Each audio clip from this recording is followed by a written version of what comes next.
Hello សួស្តីអ្នកទាំងអស់គ្នាថ្ងៃនេះមានដំណឹងយ៉ាងសប្បាយរីករាយយកមកចែករំលែកឲ្យអ្នកទាំងអស់គ្នា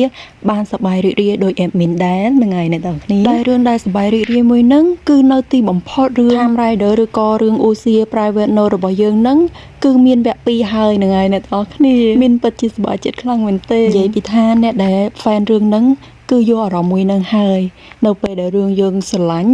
មាន season 2 ហើយវាសឹងតែមិនគួរជឿហ្នឹងហើយអ្នកនរគ្នាព្រោះថារឿងមួយហ្នឹងទើបតែចាក់បញ្ចាំងនៅថ្ងៃទី20ខែ9ឆ្នាំ2025នេះឯង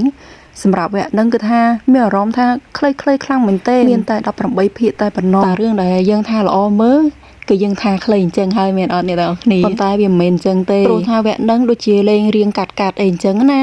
អត់តន់ដោះស្រាយនៅចម្ងល់បានអស់នោះទេហើយនៅថ្មីនេះនៅថ្ងៃទី14ខែ5ឆ្នាំ2026គេក៏បានធ្វើការរៀបចំនៅការថតនៅ season 2នឹងឯអ្នកទាំងគ្នាមាន fan ចូលរួមជាច្រើនចូលរួមក្នុងការ share នៅតួអង្គរបស់យើងទាំងពីរនាក់សំខាន់នោះគឺថាតួអង្គអ៊ូសេហើយនិងSilker របស់យើងគឺជាតួអង្គដដែលនឹងឯអ្នកទាំងអស់គ្នាសូមចូលរួមអបអរសាទរព្រោះភាគច្រើនឆ្លើយរឿងចាងឈីលីងនិងអ៊ូសៀឲ្យតែបដូរវគ្គដឹងតែគេបដូរតួអង្គដូចគ្នានឹងឯអ្នកទាំងអស់គ្នា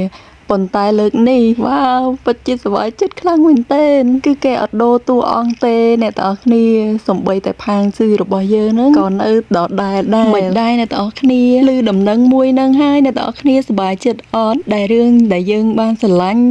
ដែលយើងបានចូលចិត្តគឺមាន season 2ហ្នឹងហើយអ្នកទាំងគ្នាតែកុំតន់ខ្លាំងណាព្រោះយើងនៅរងចាំមួយតង់ទៀតនៅរងចាំនៅថ្ងៃដែលគេចាក់បញ្ចាំងអីអញ្ចឹងរឿងមួយហ្នឹងអាចនឹងចាក់បញ្ចាំងនៅឆ្នាំ2027ហ្នឹងហើយអ្នកទាំងគ្នាតែការរងចាំរបស់យើងក៏អត់មានជាបញ្ហាអីទេព្រោះថារឿងស្លាយមួយហ្នឹងក៏មានរឿងដែលនឹងចិត្តចាក់បញ្ចាំងដែរហ្នឹងហើយអ្នកទាំងគ្នាគឺរឿង Arcade the Nanyang Mystery